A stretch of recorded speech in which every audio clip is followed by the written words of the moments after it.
Казвам да правиш 100 повторения, но е хубаво 4 пъти по 80. Дигаш от тук, нагоре, надолу, с клек, настрани, тука, полуклек.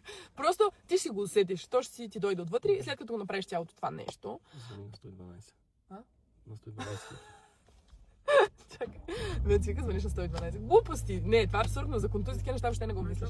Да, отиваш на пътеката, защото сега след това нещо малко ли много си е натоварване. Отиваш на пътеката и сега не знам в кой фитнес ходиш, но пътеката увеличаваш до най-високата скорост и почваш да тичаш, Докато има грайфер долу. Докато? До чорап.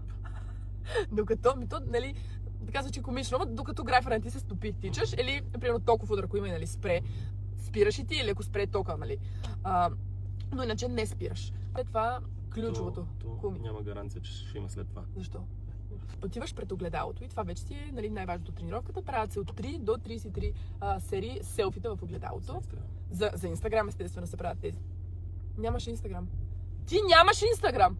Извинявам, въобще какво занимаваме? Това беше чиста загуба на време. Няма Инстаграм и ми звъни за съвети. Ама моля ти се. Миша, аз не мога да повярвам, че някой ще ти звъни за съвети на тебе и то за фитнес. Що?